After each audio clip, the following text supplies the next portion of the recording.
Elhamdülillahi Rabbil alemin ve salatu ve selamu ala Resulih Muhammedin ve ala alihi ve sahbihi ecma'in. Ama ba'd.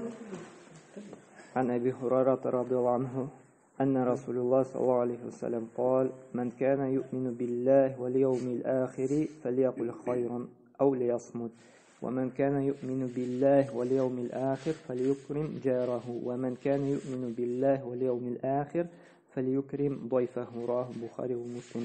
Bu hadis bizning Buxari ham Müslim jamiatida kelgan. Bu sahih hadislardan bo'lib turadi. Abu Hurayra ismli sahobadan rivoyat qilinadi. Payg'ambar sollallohu alayhi vasallam aytdi: kimdi Allohga ham qiyomat kunina iymon keltirdi, u aytsa-da xayrli so'zlarni aytsin, xayrli so'zlarni silasin deydi. Agarda shu xayrli so'zlari bo'lmasa-da, u bir narsada indashmasin deydi. Bu hadis bizni kichkinagina ma'noli bo'lsa-da, payg'ambar sollallohu alayhi vasallam so'zlaridan bir teran ma'noli hadis. Bu bizni islom adablarini o'rgatadi. Bu eng birinchisi tilimizga qo'g'lishli adab. Ya'ni biz narsa sizlarga tiyishmiz, ham narsadan tiyilirga tiyishmiz.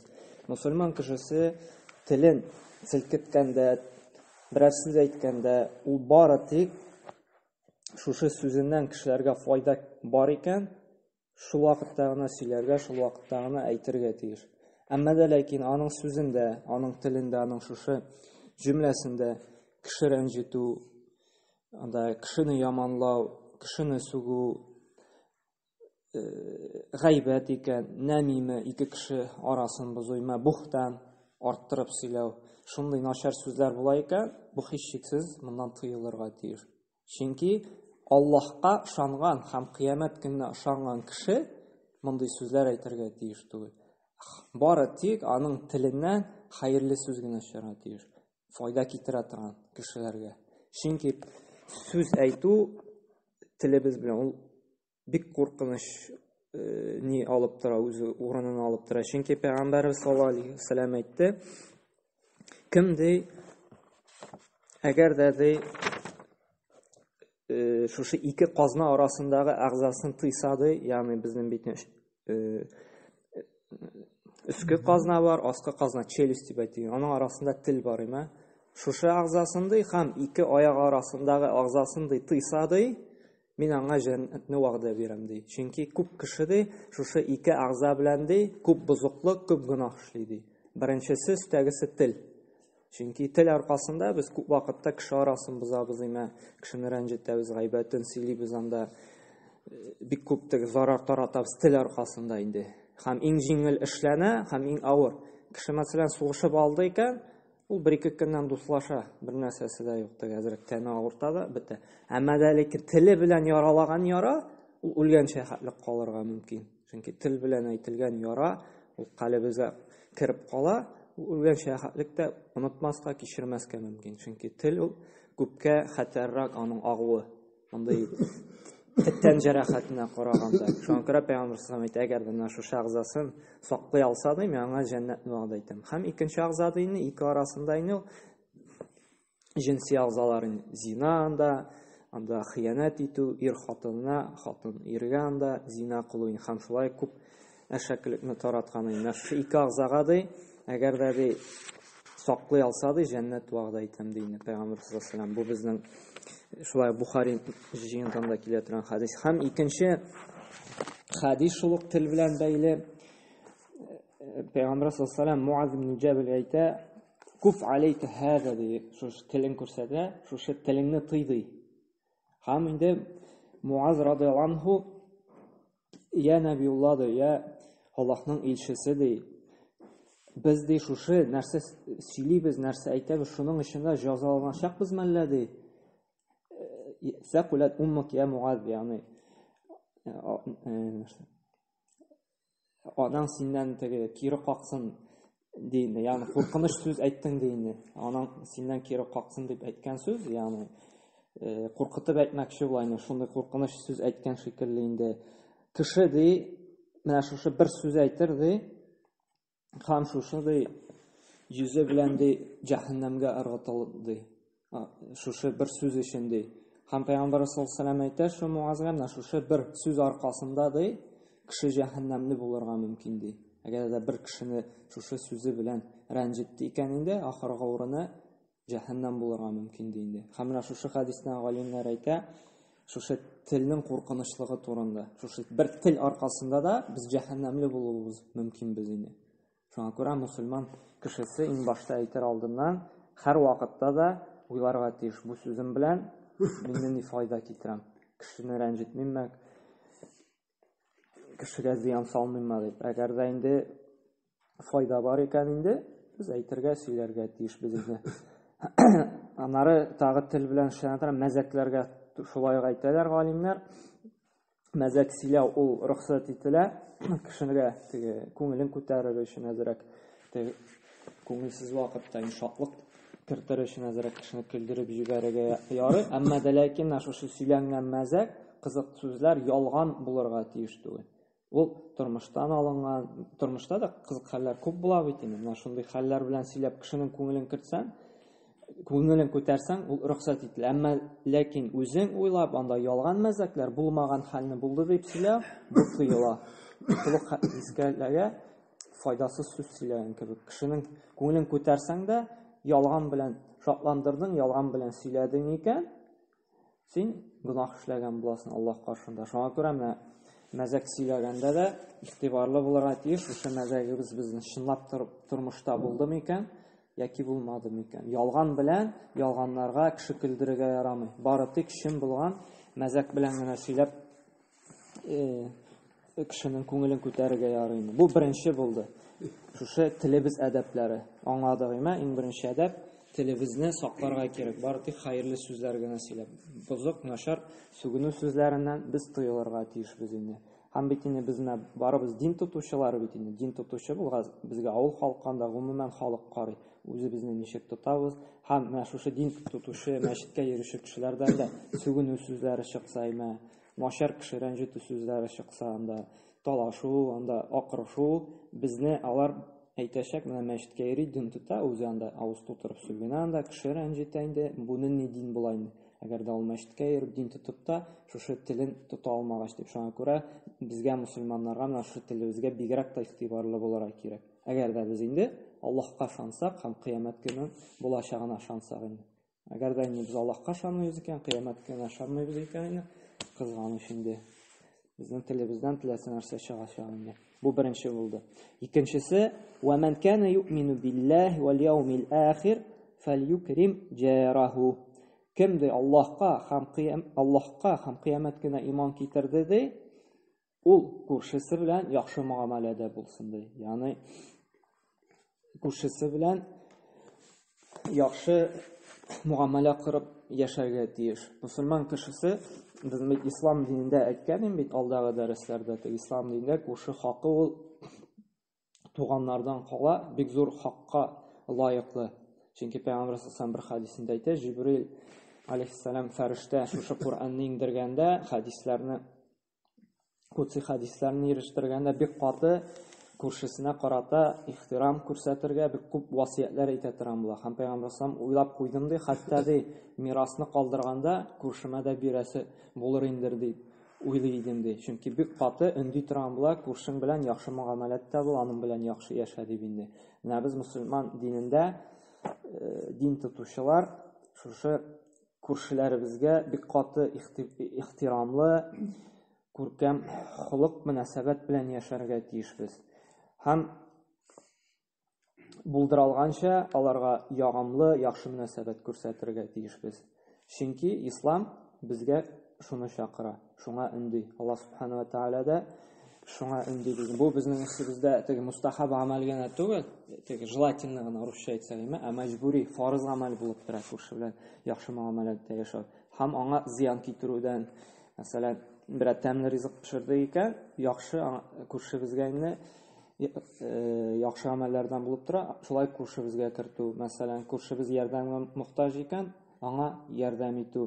Һәм шулай күршенең намусын бозу, анда шушы күршеләр арасын бозу, бу шулай тыелган инде. Һәм күршеләр белән юмарт мөнәсәбәттә яшәргә кирәк. Әгәр дә күршегә сорап керә икән берәрне, кирәк ярагыны без аңа биреп торырга тиешбез. Хәтта аят та бар бит теге